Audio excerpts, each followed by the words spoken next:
let's kickstart with our final plenary. And well,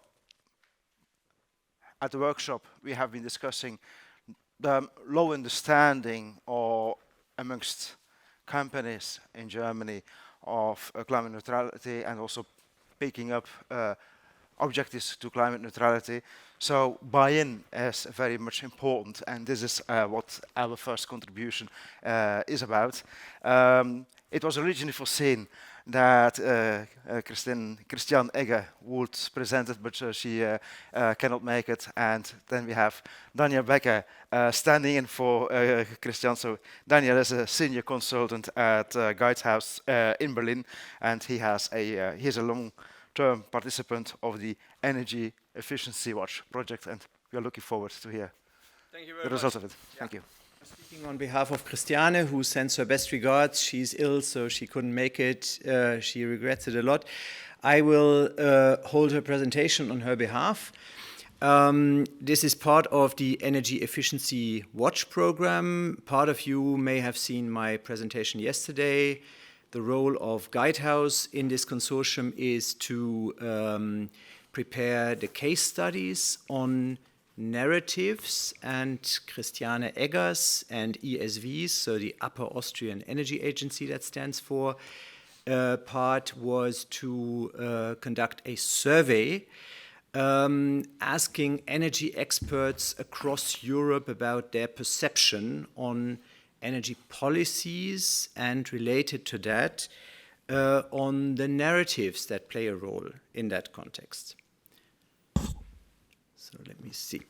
So basically what we shifted, I explained that yesterday, but for those who couldn't attend, from the classical analysis and evaluation of policy instruments towards the relevance of accompanying narratives. Because what we came across in the previous Energy Watch projects was that although we know how to design good policies and implement them, there is a big gap in implementation. If, for example, the political will is lacking. And so we found out that there is a connect, and we tried to identify the root causes for that connect between the narratives in place in regions, in countries, and the willingness to implement policies. So basically what matters is the images in people's minds. We've heard lots of examples during the whole 2 days so far. What do they think if they hear energy efficiency or in general energy transition? Do they think climate? Do they think, oh, that's expensive? Often they do. Or, well, I don't care, it's not interesting, I don't feel concerned, others can do that, or something like that. Or can we actively contribute to gaining buy-in from wider groups in society? So, for example, talking about the quality of buildings. Is it that people want more sort of a cozier home, better quality of inside living habits, no draft, etc.? Do they want it modern? Do they want to maintain the value of their building? Do they care about job creation through innovative technologies? Do they make the link, etc.? Or do they belong to that group that is really aware of CO2 emissions and combating climate change? What is also needed and what is around everywhere are so-called killer arguments. So is energy efficiency, is there actually a choice? People often have the misperception that we would have a choice to opt in for the change or don't. So a killer argument often used is our industry will be less competitive, move away. Well, of course, that is a real challenge, so it needs to be dealt with. But is that really the showstopper? Will the poor be disadvantaged and costs for them will increase? Again here, real challenge, but still the question is, how do you tell the story? What is sort of the public debate about it? or renovating my home doesn't pay off. Well, all the mess with the builders, etc., so I don't do it, I don't touch it, I let it do others, or I don't act. So that needs to be taken stock of and to be dealt with in appropriate communication strategies. So the overall objective of the project was to speed up energy efficiency by, in addition to policy development and design of instruments, the enabling narratives accompanying the policy instruments. The survey that I mentioned that ESV did was rolled out, and 1,270 experts all across all member states participated. So this is a huge number. This is the biggest survey that we ever had. So in the last round, we already had well above 1,000, but 1,270 was overwhelming. That is good. And in the pie chart, you see the distribution across stakeholder groups. So 30% came from the business sector, 22% from the public sector, then a large chunk were energy agencies, universities, research institutions, and others, for example, NGOs. So it is a good spread, it's a good distribution. Of course, one has to mention that this is a subjective perception of people, but on the aggregated level, it tells a story. And the overall, so we asked them first, or ESV, of course, to be precise, asked them about their perception of policy instruments and development of those in their respective country. That is sort of quite, to the ground. We did that 3 years ago, and the result basically this turn is more of the same. So disappointing levels of improvement people are seeing in their contexts. The message is we remain too slow, and the needed dynamics is lacking. So again, here you can make a connection to the need for narratives. Ups and downs in policy developments continue, so a lot of one-off instruments are implemented and then suddenly cancelled or changed, so little reliability for the stakeholders affected. And then, and that is the link to the narratives, often the reasoning is lacking. It is not said why we should do it. So what you often hear literally is, well, we must, because Brussels tells us, and then in brackets, but it's actually not on our on our list of priorities. So we sort of do it so-so, and but our priorities lie elsewhere. And that needs to be changed. So here the narratives come in. And what we ask then people is, independent from energy and climate, in the general public debate in your country, how important are the following topics? And then we presented a list of sort of meta topics. The top 3 were jobs. So either will there be a loss of jobs or the creation of jobs. Jobs is at the top. So this is independent from energy and climate. That determines the public debate. Competitiveness, whether it be increase or decrease, and then investment and modernization of economy, of society, of technology. And then at the lower ranks were affordability, healthy housing, living costs, air quality, that of course plays in some countries a much bigger role than in others. Then, that was interesting, independence from other countries, what we would call now energy security. We expected that to rank much higher. We were surprised that actually it didn't make it to the top 5. The survey was executed in 2020, we need to say. So that would look different, if not at the top this time, how the world can change. And then the international image of a country and rural development / remote areas that ranked rather low.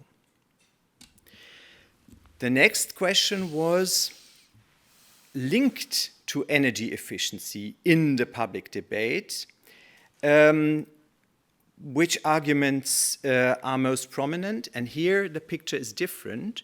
So here the need for investments dominates when energy efficiency is brought up. So basically the message is, oh, this is costly. Oh, such a lot needs to be invested.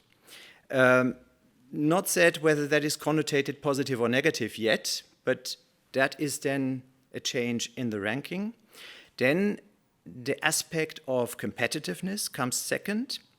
And then the one from the previous round, without connotating it to energy and climate, the jobs come way below. So housing, living costs comes earlier, air quality as well.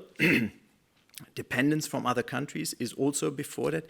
And then the jobs. So what we see is actually that when connecting it with energy efficiency, people don't associate, there's something about jobs coming together with it.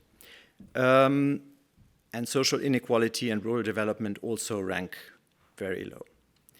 Then in the next round we ask, how is it connotated, positive or negative in the media or in public speeches in the political debate? And so here we see the investment part is by majority negatively connotated. 56% see it that, oh, this is a big challenge rather than a chance. Encouraging 44% still believe it is a chance. Competitiveness, that is rather positive. 63% say, well, this is, provided it is done, a boost for competitiveness. Then nearly 50-50 housing and living costs, higher or lower. Air quality positive, obviously, that would be, it is strange actually that people believed, 28% believe air quality will deteriorate. Then the dependence from other countries, that is also more on the positive side. And jobs comes very low. Here, encouraging is that 72% see positive effects of those that see the job effect after all. And then we asked, of course, what about stakeholder groups? Are we talking to the right people? To whom do we need to talk? Who needs to play a part in the debate? So we asked in the first place, how influential are stakeholder groups, actor groups on politics in your country?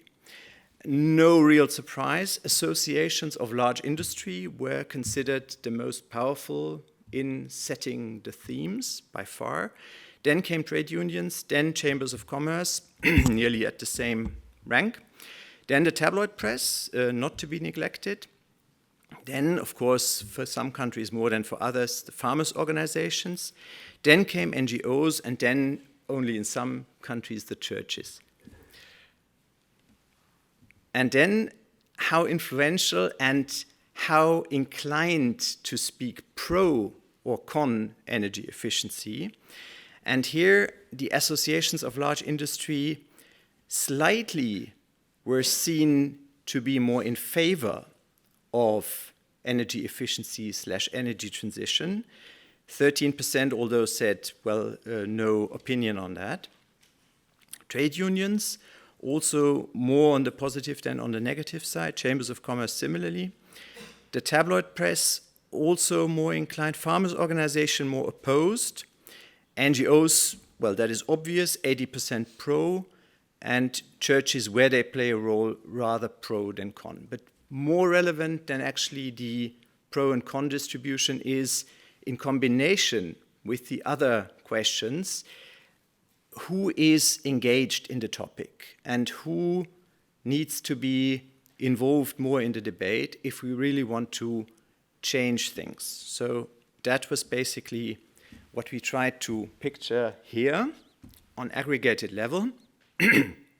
We say importance in the public debate. So starting from left to right, jobs comes in the first place, then competitiveness and modernization. And then you see the change when you ask topics linked to energy efficiency, how the picture changes. So the job argument, for example, is worthwhile bringing forward more in the public debate and raise the potential and make people aware of it. And then you see positively and negatively discussed. And then regarding the stakeholder groups, the combination is interesting, who can push potentially forward which topic of the ones mentioned. So there's, of course, much more to it, but in essence, we need to ask ourselves the question, are we talking about the right things? Have we been talking about the right things? How can we change this? And are we talking to the right people? Who needs to be won over? How can we overcome the barrier that we have the believers and the non-believers and the indifferent ones or so? And the conclusions, so that is we quoted here from the campaign of Bill Clinton, it's the economy, stupid, so more attention is needed for the positive economic impacts of energy efficiency on, and in the first place, I would say, jobs, industry and competitiveness, and now energy security. And then we need to pay attention that we generate buy-in from important stakeholder groups, that we really talk to the right people. So the lack of member state ambition is often due to opposition of key stakeholder groups or indifference. And then, are we talking about the right things and to the right people? So new messages play a role and new stakeholder interactions are needed to speed up acceptance and participation. And then also the availability of data, need for better data on the benefits beyond climate protection cost savings is needed. So for example, when policy instruments generate data, often they are not used or to a very low degree, and we can talk about more about the successes of the policy instruments. So EU data, indicators and quantification exist. That is an essential part of EU policy. But on member state level, that varies considerably, and we need to make the connect more to job and competitiveness impacts and help to shape the debate accordingly.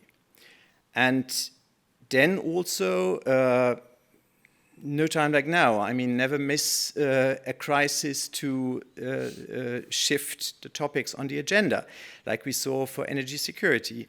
So we need to reposition energy efficiency in the current crisis and design the according narratives. So with that, there is more in the brochure. This is the sort of an idealistic picture, what people could talk about. I think it is due time that we together shape the debate. Thank you. Thank you very much.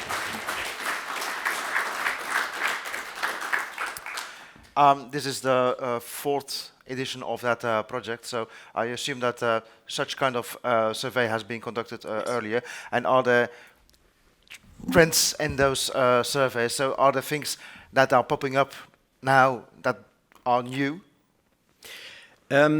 Partly they are, because we shifted from the analysis of policy instruments to the analysis of instruments and according narratives. But sort of the basic perception questions, they remained the same. So that is interesting to compare them. So you all find that online, that material, those surveys, and it's interesting. It is also frustrating in a way to see the stagnation. Yeah. So, well, we need to communicate better about this, and this is indeed very instrumental, and to know to whom we should communicate, and also how we need to communicate. This has a focus on energy efficiency. Within this conference, we have also been talking, especially in context of industry, industrial transformation and more drastic transformation. So, well, I assume perhaps there is a need for another survey with that angle. Well, we are also at the beginning of Watch 5, which will deal with the Green Deal. So it will be more comprehensive. We have tried to go a bit beyond energy efficiency. Of course, we have to stick to the scope. So in the Watch 4, the scope was energy efficiency, but we went a bit beyond that, I must say. So in the narrative examples, we also have examples from renewables, from industry, from sort of broader transition perspective. Yeah. Yeah, so question about the narrative around jobs, and that is something one would have to underline. An anecdote. A number of years ago when the Commissioner for Energy was Günther Oettinger, I at one point walked with him to a meeting and I briefed him on something and I said, but this is also jobs and he's about energy efficiency. And he actually said to me, he said, look, if I have to believe all the job numbers that I hear about what energy efficiency will deliver, there would be no unemployment in Europe. And so there was a very sort of gut reaction against these kind of numbers that we are always floating around, that the revision of the Energy Performance of Buildings Directive will deliver so many additional jobs in Europe. So can you comment a little bit on that? Is there, what trick are we missing there? Yeah, happy to comment on that. So I know the debate, and I also belong to those maybe 10 to 7 years ago saying, well, let's be very cautious with those job figures. So it depends on which evidence you have on jobs to be created. If this is just sort of without any evidence, an assumption, then you have to be super cautious.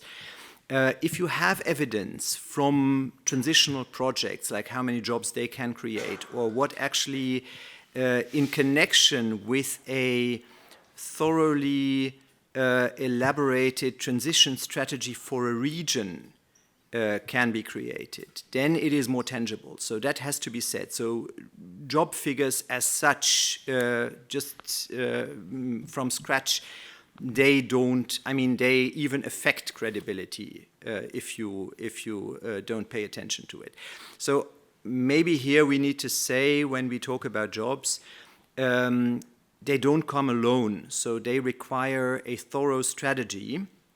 For example, there has been a lot of debate about coal phase-out and what it does to the monostructures in the regions.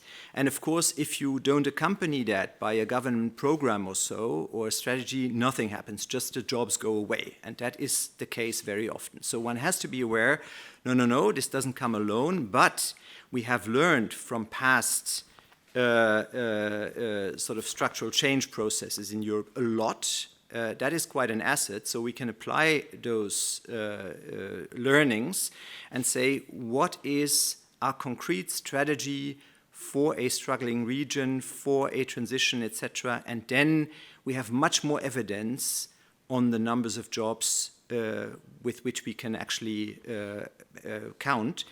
And also what we see is often even an overcompensation is possible. So if you look, for example, at the Lausitz in Germany, where the lignite mines have been the monostructure for decades, the losses of jobs are actually, by the announcements of new industrial settlements and investments, are actually overcompensated already. That, of course, is a favorable example that can't be copy-pasted to any other region with the same issues in Europe, but it is still underrepresented in the public debate that this is possible.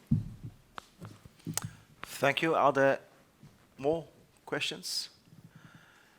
If not, then I'll invite you to look at the brochures and pick an example of the brochures and the report on the results. And I'm already looking forward to the next project and the next results. Daniel, thank you very much. I invite you to take your seat, and then afterwards we can come back for a panel debate. So we have been talking about decarbonization within this conference. We have a focus on an industry, of course, and well, this is very much the topic of our next contribution, looking at how an economy can become climate neutral, and also the role of industry in that. And I'm happy to invite Didier Bosboeuf, who is a senior economist and a policy analyst at ADEME, the French Ecological Transition Agency, and also he is a member of ICEE. Follow his example, please, and also a board member for quite some years. You have the floor. Good afternoon, ladies and gentlemen. It's a real pleasure to present current work we are doing at ADEME you cannot imagine how this scenarios exercise has impact ADEME work. We have more than 150 experts behind that exercise. And this is the first time from 40 years that I've worked at ADEME that forecasting exercise have so much impact, not only at ADEME, of course, but even in France. So I will present 4 pathways to reach decarbonization for the French industry. This is the first time that this type of result has been presented abroad, so it's a sort of scoop, I may say. And this slide is not to publicize ADEME. I am not a seller of equipment. It's just to explain why one originality of our works. At ADEME, we are covering energy efficiency, renewable, waste management, circular economy, air pollution, etc. So we have a very diverse expertise, which was used for an holistic approach of our vision. It's not only an energy demand forecast or CO2 forecasting, it's more holistic. It's, we call it resource consumption and CO2 forecasting. By resources, it's what is the impact of penetration of electric vehicles on materials. For resources, it's on water or on food, etc. So I think this is one of our originality. The second originality is coming from the type of staff we have.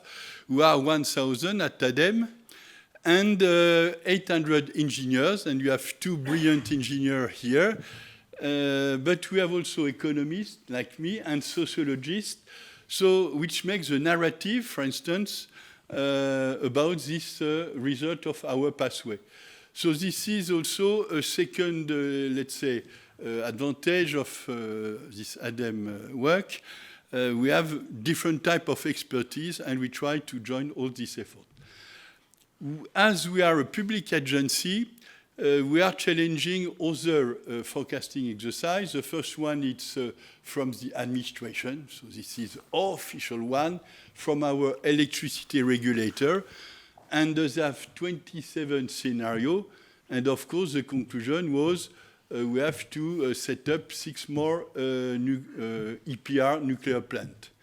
So we don't go up to the energy mixed at this exercise. The door is closed.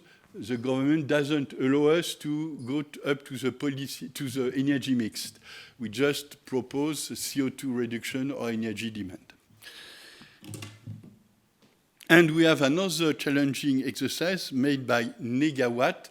Many of you know Negawatt. They participate to Eceee conference, which were the pioneer in France in introducing sufficiency scenario.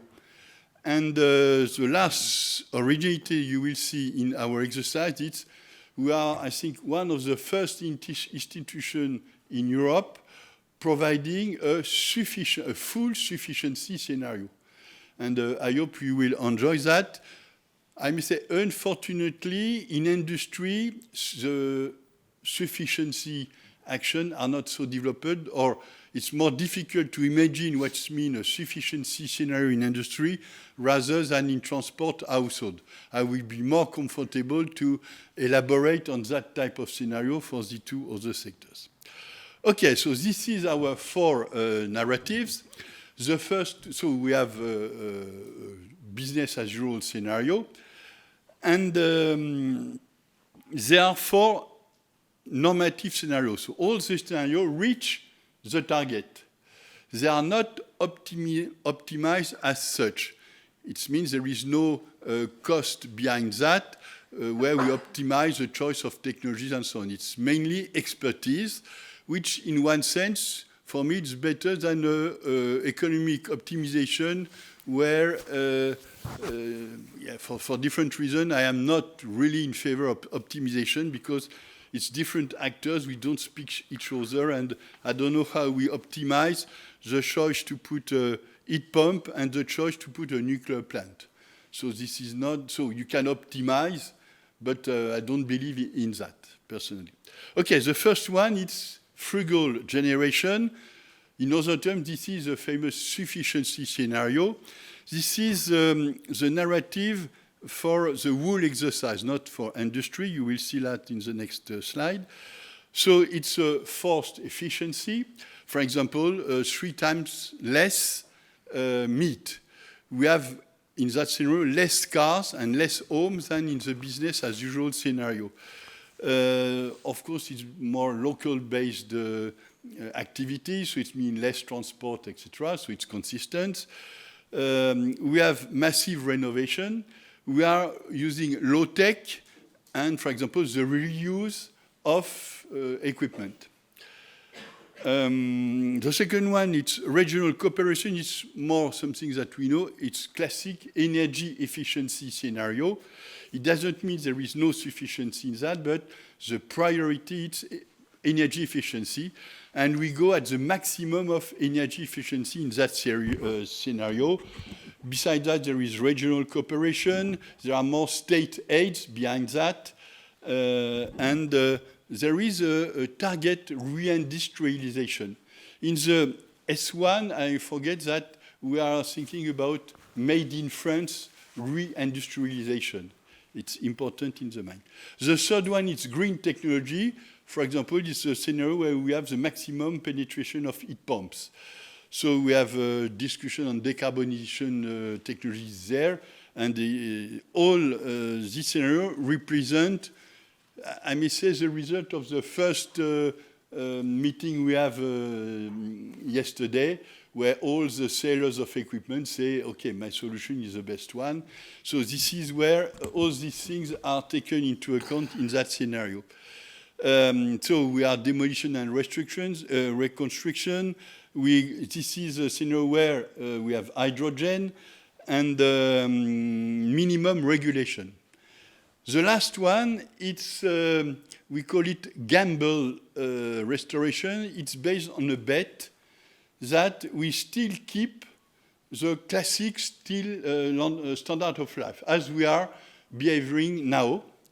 But fortunately, we have a very strong, or let's say, radical technology, especially on CCS, on CO2 capture from the air.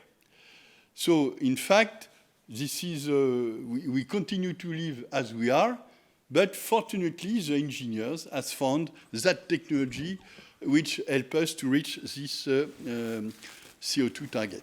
To summarize, in the first one, sufficiency is where you can get the most. In the second, and of course, part of efficiency. Second, you have less efficiency and more efficiency. And you may say, why you don't make the maximum efficiency in the sufficiency scenario, and then you put sufficiency. This is the game that we arrange here. There are good arguments for that, is that in the in the sufficiency scenario, the industry will lost a lot of production levels, so they don't have enough profit to support new technologies. So this is why the level of sufficiency efficiency is lower in the sufficiency scenario. Then we don't have any efficiency in the IS4 scenario. So you have understood that it's really 4 contrasted scenarios. Okay, do you believe on that? Thank you for this picture. This is a famous CO2 capture by air. So I don't know how it will be deployed, but this is the condition of scenario 4, that the development of such technology will be massive. Now, coming back to industry, since you are mainly, so you refine the same type of graph, I will just mention some parts which are specific to industry. It's efficiency scenario. Made in France is privileged, and we privilege the reuse of equipment, which is different as the efficiency scenario, where we are thinking about recycling. So you see it's a slight difference, but makes the difference in the narrative of the scenario. And we start to reindustrialize the industry. Scenario 4, green technologies. So we have the maximum of decarbonized technologies that we have many examples during that meeting about possibilities, and continuation of deindustrialization. So you see a difference. And the last one, we accelerate the deindustrialization. What is important is the consequences. It's everywhere you will see there is a decline of production. I repeat, because there were some presentations, especially on chemical and so on, saying that we will produce more chemical product in Europe. This is not our assumption, at least at the French level. So you will see more recycled material in S2. For green technologies, we will have more electrification and more hydrogen, and less developed decarbonization technologies in the last one. It's not a surprise. In France, 70% of the consumption for industry is related to 9 energy-intensive industry. It's more or less the same picture everywhere. I will not insist on that. Steel and cement and chemical are the major consumer. Now, a bit of methodology. We are using 6 models to run these 4 scenarios. Some are sectoral models, technical economic model, like in residential, in agriculture, etc. We have a supply-demand model, and we have a sectoral general equilibrium model to assess the impact on job, GDP, incomes, trade, international trade, and so on. What a very important message we are delivering here, it's more or less the same as the energy efficiency first principle, but applied to that, it means we decrease demand and you will see production, and then you decarbonize. This is a completely different message than to say, okay, we can electrify all industry, nuclear, and that's all. We are not, this is not our philosophy. First, reduce demand, we decrease the production, and then we decarbonize. I think this is, for me, an important message for a strategic message that we have to decrease demand first and decarbonize the production later on. This graph is done by the Department of Industry. It's a nice one, handmade. Okay, but it's long. Very important. It's why the sufficiency debate is complicated in the industry. It's because we can say that the industry consumption is derived from the consumption or the end use of the other sectors. To summarize, or to give you an example, in some scenario, we will have less homes. So we will have less cement needs, less steel needs, etc. We will have less car, so we will have less steel industry and so on. And here you can see the impact of, personally I will have presented this graph in the other way around, starting from that type of, let's say, demand. This is the demand of our scenario, which lead to the type of production we will have. And so this is why it's difficult to think about sufficiency, because the sufficiency comes from the other sectors. It's because we have sufficiency in household, in transport, that is derived less production in the industrial sector.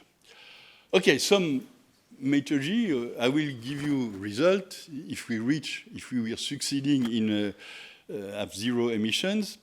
We have 3 types of hypotheses. Don't worry, I will not go in detail, just to give you some flavor. To read our 150 pages report, so which I have to summarize in 5 minutes, so you imagine the challenge. Level of hypothesis on level of production or structure of production. Technical change, it's what we have discussed more or less these 2 days. What is the type of technologies for decarbonize the industry, the place of the room for CCS, and some reorganization of value chain. For example, Elliot presents that the change in the business model for the cement industry.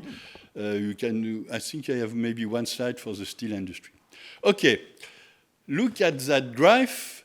It shows how the demand from the other sector will affect the industry sector. For buildings, you can see that in this sufficiency scenario, we have 37 reduction of the demand of product linked to the cement or the steel industry, which is less, of course, in the last scenario where we continue to go as it is. So, of course, the decline of production will be very high in the industrial sufficiency scenario. And this is the same for transport. If we shift from steel, we have to shift from steel to aluminum to make the car lighter. So, of course, we will have a decrease of the steel industry, and we have a, let's say, reindustrialization and aluminum. For building, if you substitute from cement to wood, home, of course, we will have less cement. This is why maybe some of the audience here were surprised that in France we will have a decrease in the cement industry. Okay, it's not the wrong way. So you have more or less understood the things, and this is the result. So you can see it's minus. So in the first scenario, in the French situation, we consider a decrease. As an official public agency, we promote scenarios where we declare 42% decline of the wool production of industry. But what is interesting, it's more or less in all scenarios, there will be a decline in the production of industry. Of course, not in the last one, because we still keep the same type of, let's say, way of consuming. So you see, this is a very huge, let's say, result, and it's difficult to say, for example, to the trade union or the government. You can imagine, but at least it's our estimate, and you can see in the so we have a production and we have the demand, where we have a gap between demand and domestic, but it means that in that exercise we don't consider that the French industry will still develop to export to China or to US green cement or green, I don't know, chemical product, which was a presentation, I think, yesterday from the German industry. They believe that the chemical industry will increase, which is an opposite views of our views in that exercise. You have here a summary of some broad hypotheses. I will speak a bit on material efficiency. You will see, of course, in S1 efficiency scenario, we'll have 70% of material efficiency. It's a lot. And, but everywhere we have a material sufficiency. And I think we cannot now produce any decarbonization scenario without tackling this issue of material efficiency. 10 years ago, we were just doing energy efficiency or CO2, let's say, scenarios. That's all. Now we cannot avoid that issue. Last, another example, use of hydrogen. There was debate during these 2 days about hydrogen. You see that ADEME is not so, let's say, positive in the hydrogen, at least in the two first scenarios, where more or less hydrogen, even in 2050, will contribute quite less in the total energy mix, if I may say. But in S3, where we have the maximum of green technologies, we will have the maximum of hydrogen, which is multiplied by 6 compared to the reference year. So you see only in one scenario we have the maximum of hydrogen, but let's say this is not the panacea. And when I see people here, some colleagues here pushing hydrogen, this is not the expertise, technical expertise of ADEME, at least in three of our 4 scenarios. And here you can see why we have more hydrogen in S3. It's the calculation of our friend here. It's because we will go from methanol to olefin. Okay, and also the steel direct reduction in the steel industry. Okay, electrification. This is also not the panacea. You see from the back, you just see the share of blue compared to the total. And I think I've put, no, there is no percentage, but you can see that in the 2 first scenarios, efficiency and sufficiency scenario, the share of direct and indirect electricity will be very not dominant. Only the green technology scenario will push the maximum of electricity. So I think it's misleading, at least it's not our view, that electricity will solve, penetration will solve everything. I recall you that, for example, S3 is where we have the maximum of heat pump in industry, but it's for a very limited type of end use. It's for dryers, more or less. So it's only part of the end use in industry. So this is a message. We have different type of electrification, but it will be not solved all the issues. And you have, if you are interested, you have report to which shows that. Now, the result. I start by energy because I am basically an energetician, so I am interested by energy. And you can see that, this is not a surprise, the sufficient scenario leads to have the lowest energy demand, which is more or less a factor 2 reduction compared to the reference of 2014. And if you look to the last scenario, there is a reduction, but a very small reduction. Now, in terms of energy mix, you can see that, of course, electricity will increase, but will be not dominant. We will have still, we have some fossil fuel remaining in industry, and we have some renewable. So this is an electric mix, which of course depends on the scenario.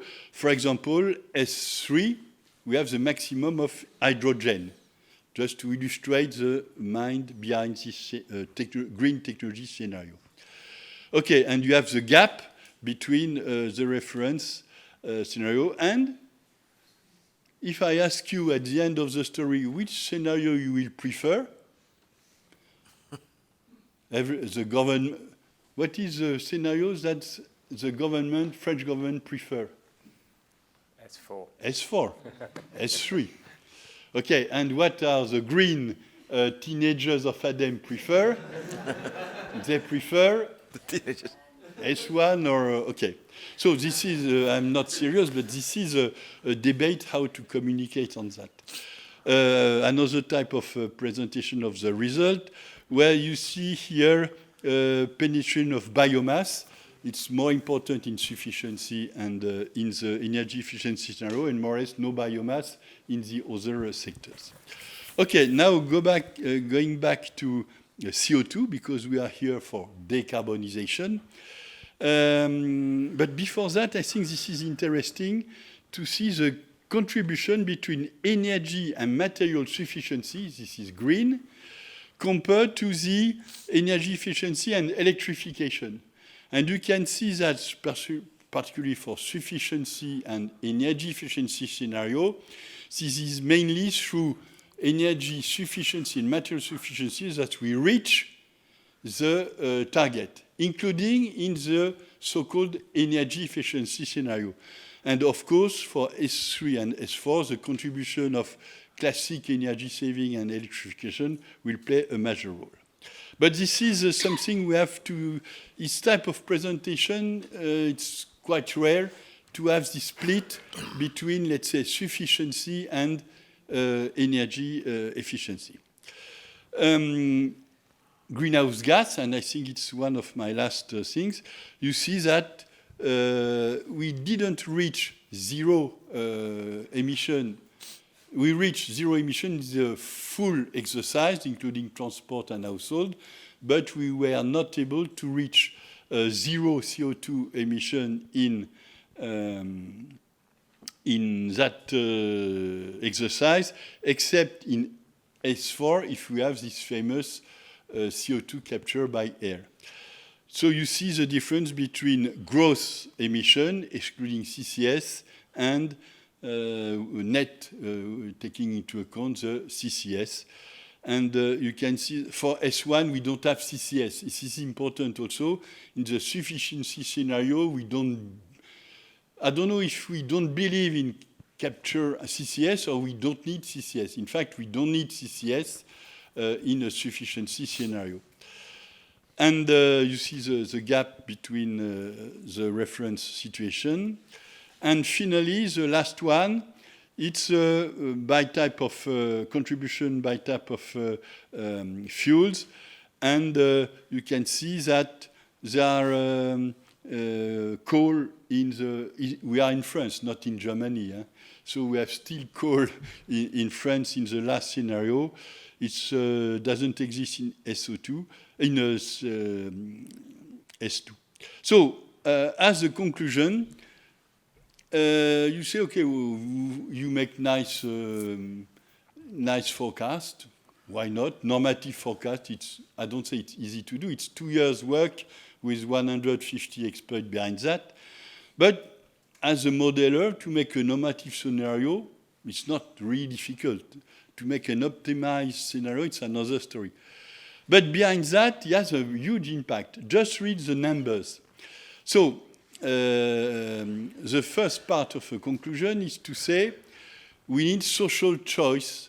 We have a social noise to support, social choice to support the decarbonization of industry. Of course, because as you have seen, we have a lot of loss of production.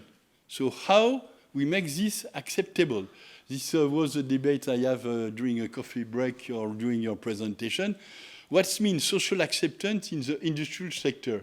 I understand that for household. I don't want a nuclear plant or a wind turbine in my garden. But for industry, what I mean, of course, I don't want to have a steel industry in my garden. This is one thing. But how it will be accepted and what means social acceptance when we are discussing about decarbonization in industry. But what is interesting, it's so we have to support this decarbonization by subsidies. Just look the numbers that I've put in the blue things.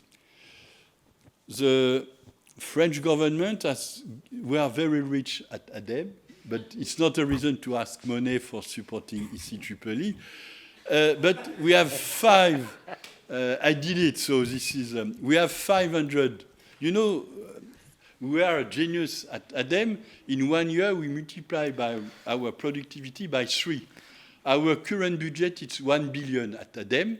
And with the recovery plan, the budget was multiplied by 3, from 1 billion to 3 billions. And we have spent all these 2 billions in 2 years with the same number of staff, more or less.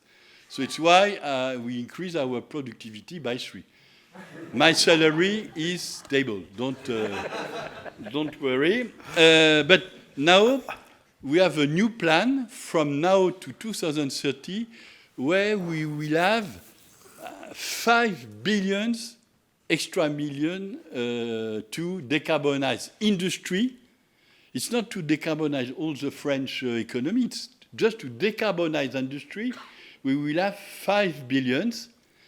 So it's linked to, I mean, where we are proposing things, they are working, these guys, to select the project for decarbonizing industry. So we have 5 billion to spend before 2030, and if we are good, President Macron say, we will give you not 5, but 10 billions to decarbonize the industry. So this is my conclusion. Forecasting is one thing, but to act, it's of course more important. Thank you. Thank you very much.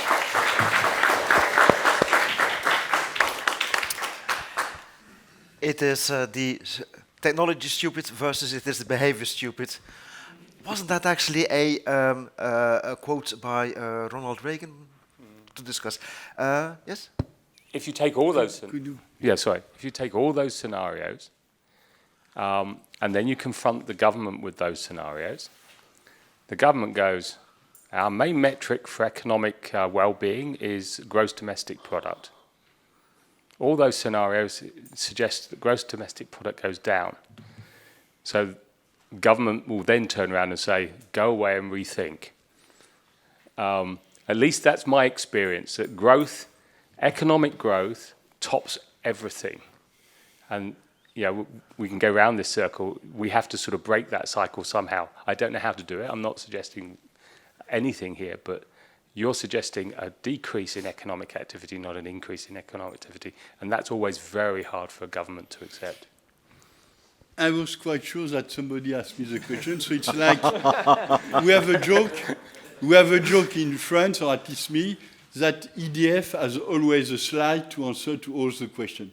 So now Adem has a slide to answer to all the questions. As I told you, we have a sectoral general equilibrium model to assess the impact on job, GDP, and so on. This is the result.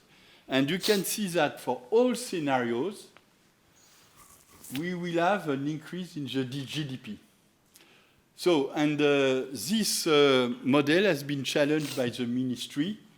In fact, we have two models, several models like that in France, but one from the ministry, which is neoclassic, and our model is more neo-Keynesian. So it means we reallocate the tax revenue for investment for energy or decarbonization. So this is why, with this type of neo-Keynesian model, we create positive GDP.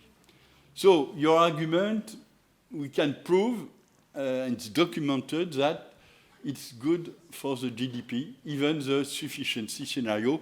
Of course, it's a little bit less than the other one, but in total, we have more GDP, more jobs, and you can see we will still continue to be richer. Don't worry, you will have larger homes and money to buy SUV.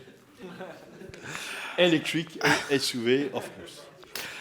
May I invite Ulla Hansen, who is Public Affairs at Hydrogen Green Steel, and his focus is on policy files at EU level, especially files within the European Green Deal. He has had an expert and management roles in governmental agencies, private sector, and also civil society. WWF, not to mention. Yeah, thank you.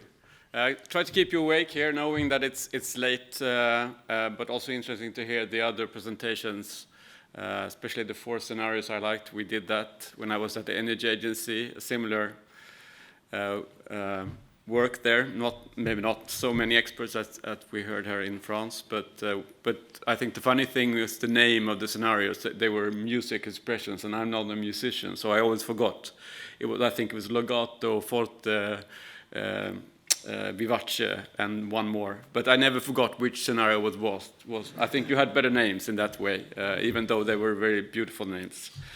And sort of knowing that this is energy efficiency and material efficiency focus here, I'm not going to focus that much on that. But please remind me, because there are really aspects on that as well.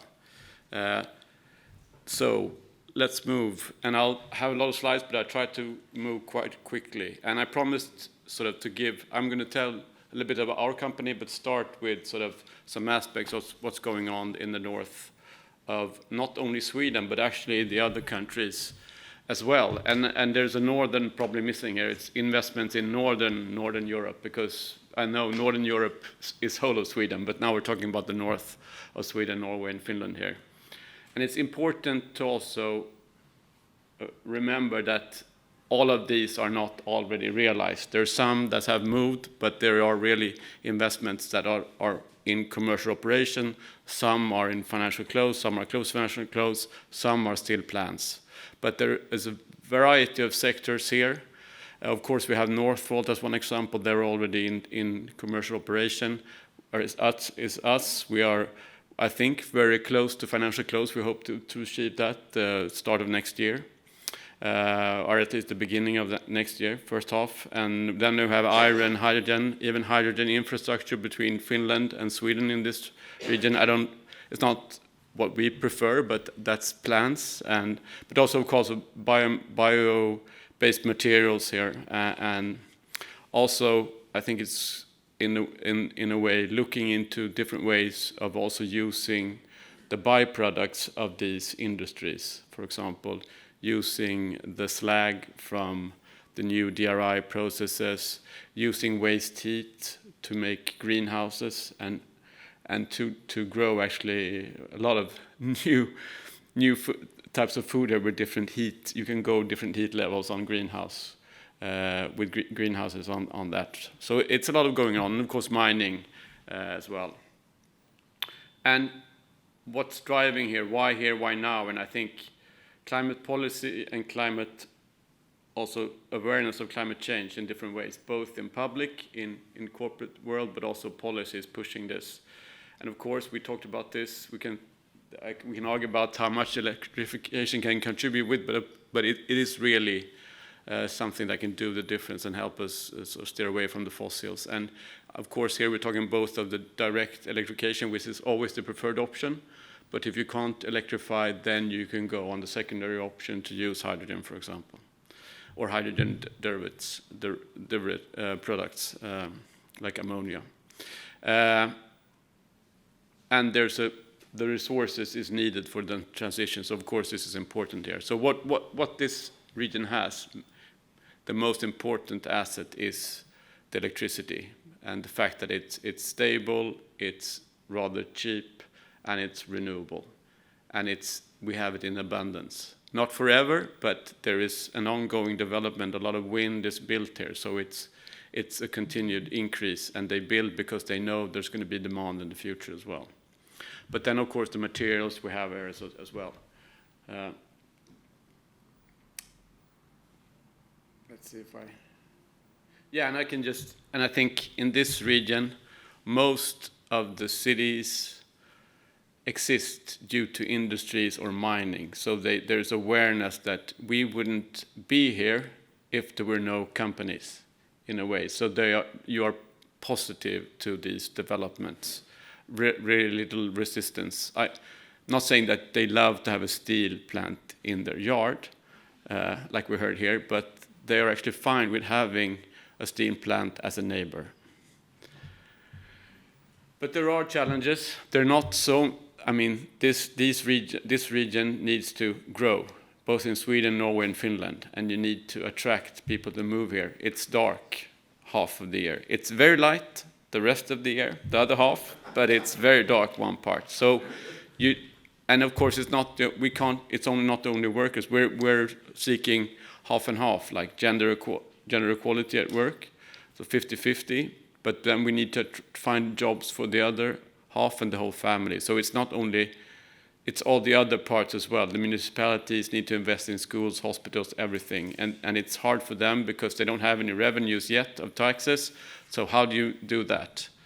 And of course, we all talk about climate, but all these investments will have impacts on other sustainability aspects, and how to limit these trade-offs will be a very important way going forward also.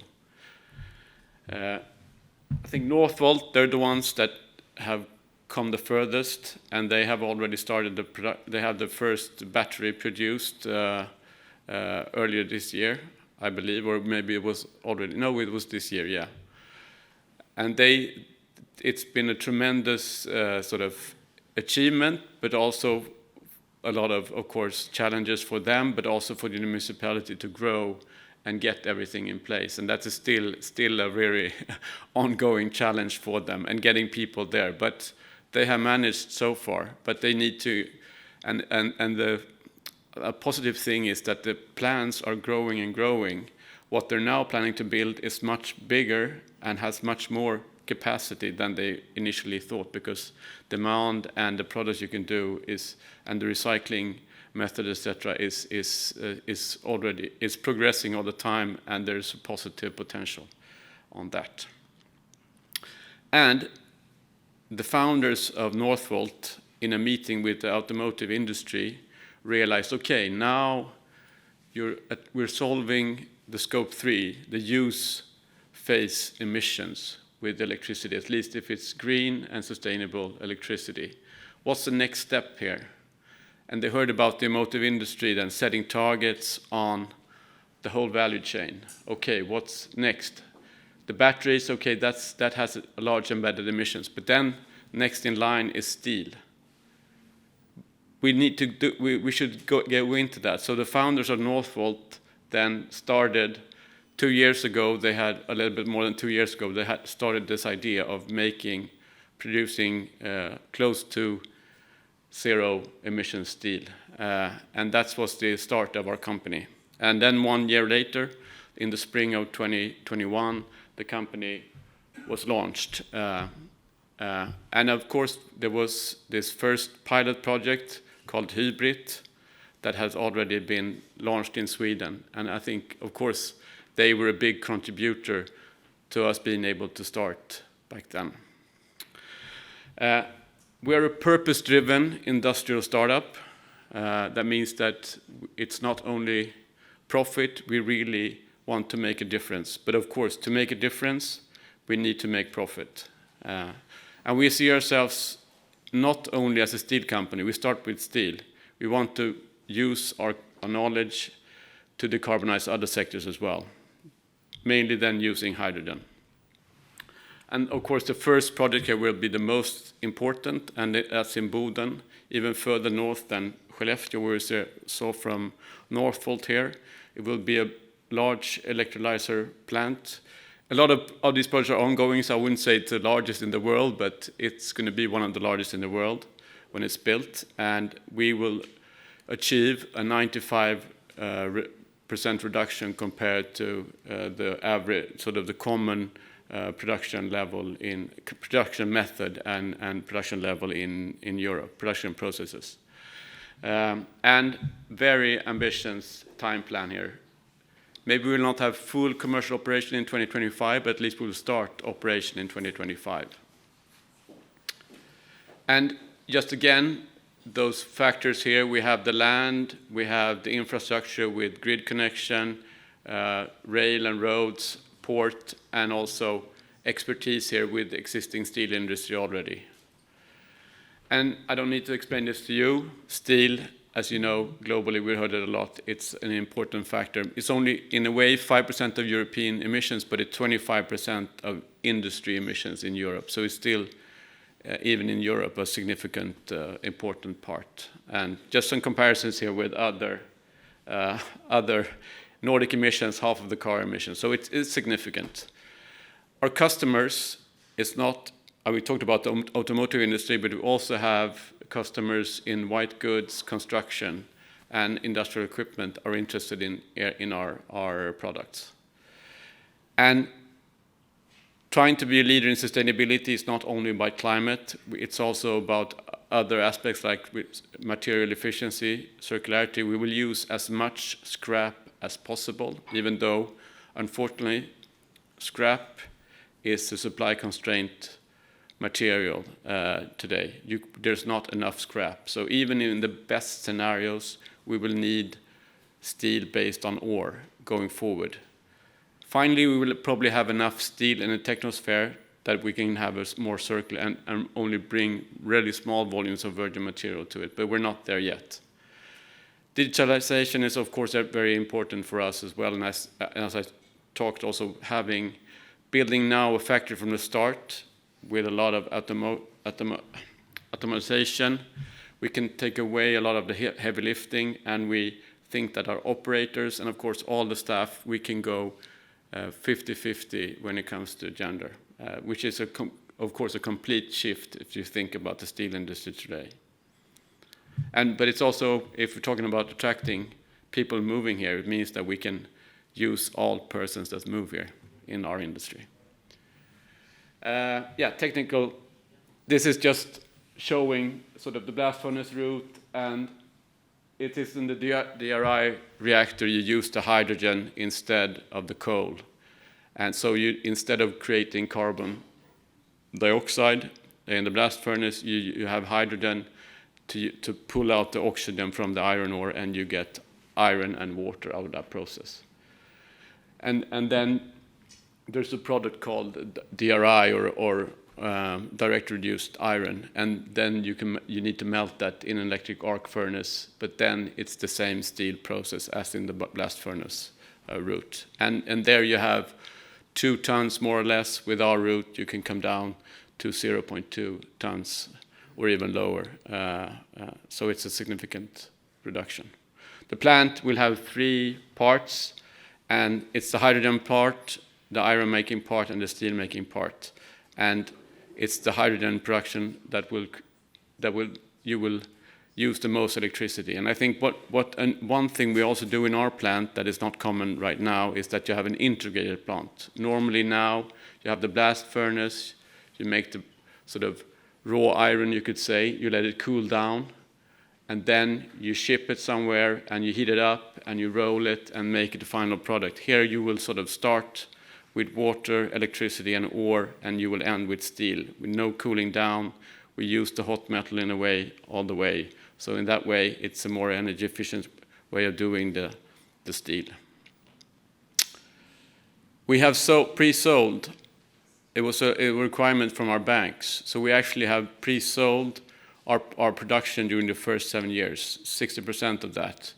And we have done it in order to demonstrate that we can get a green premium from the market, selling our steel with a fixed premium on top of the steel price. So that of course wouldn't have happened if these companies hadn't taken the science-based targets, or at least not of them, but most of them actually have the science-based targets, which forced them to sort of look on the supply chain and also look on a decarbonization route. So that's really what's driving our business model currently.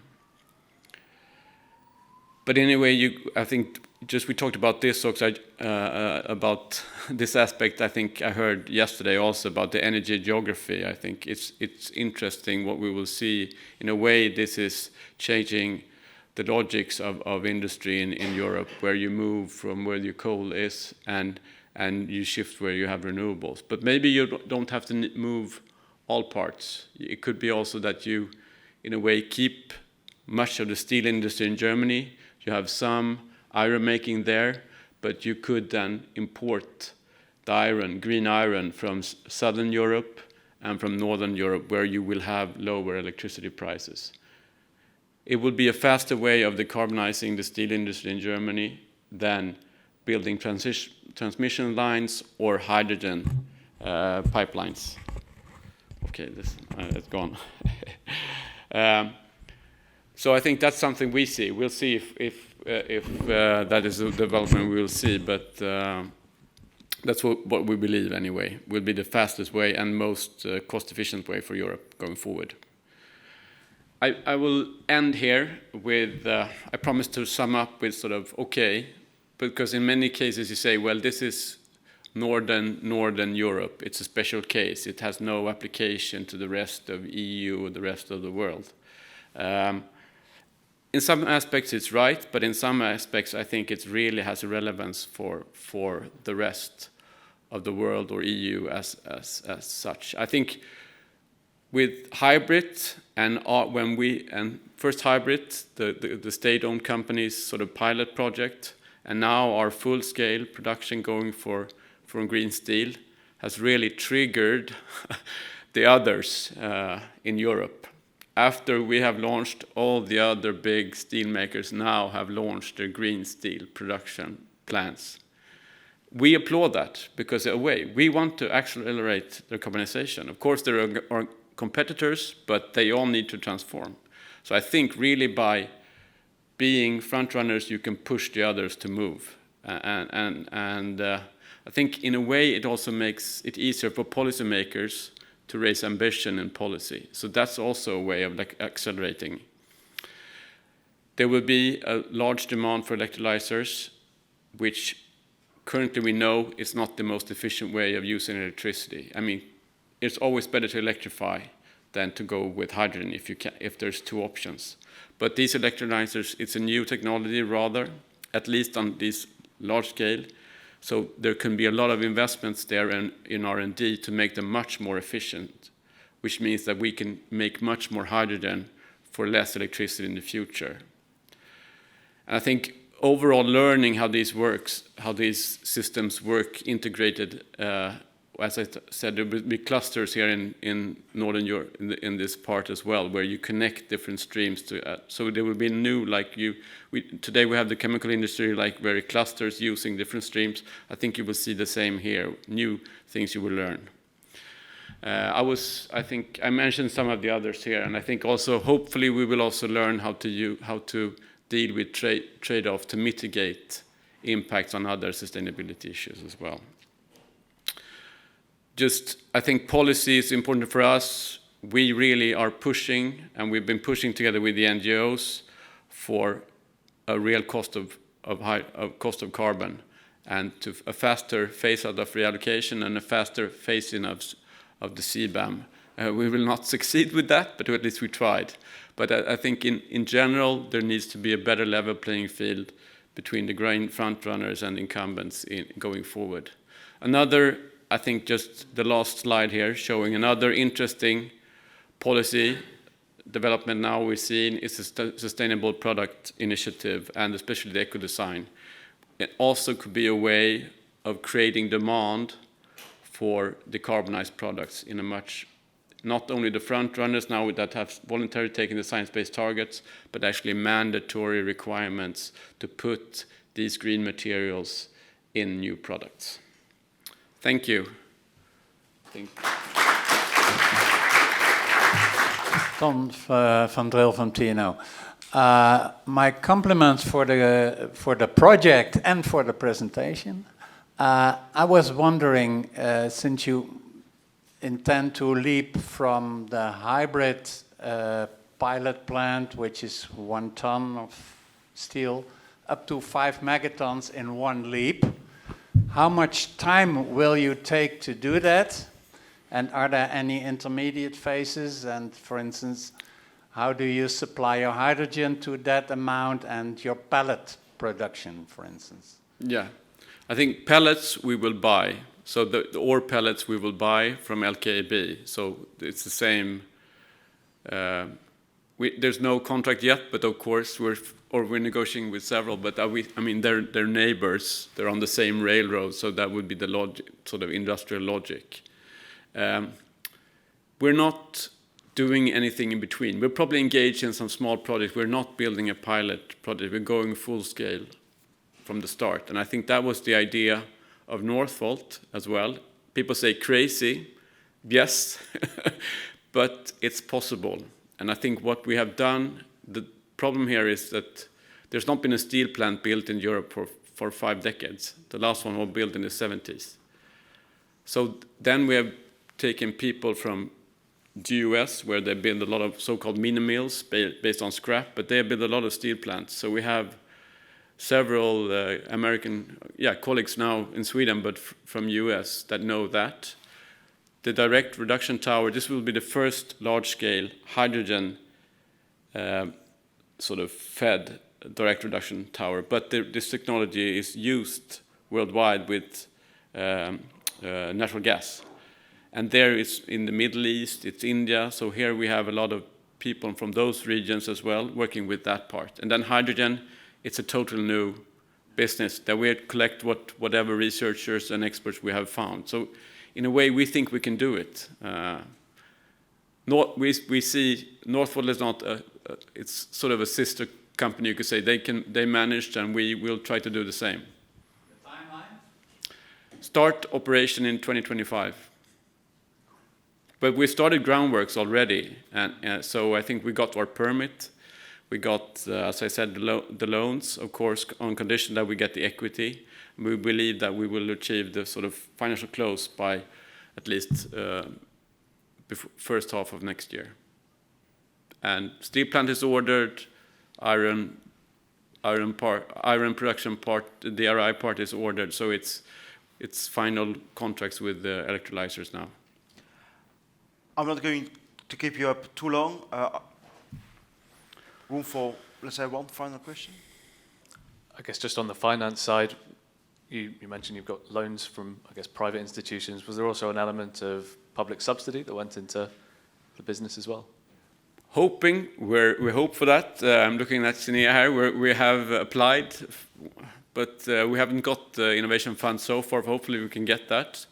There's a consortium of banks. I mean, this you can find this on our webpage, but of 17 banks, and EIB being one of them in the consortium. Also, there are some green credit schemes as well, part of that finance as well. So we use that for part of the finance as well on the lending side. But on grant level, it's on the, if you know the state aid, it's Geber level, so it's under 1% so far, or even under 0.5% subsidies. So compared to what we see in Germany now, for example, where you can support up to 40%, we get 0.5 so far. So I think we deserve some innovation fund money, but that's up to Eceee to decide. Yeah, indeed. Well, thank you very much, Ola, for your very interesting presentation.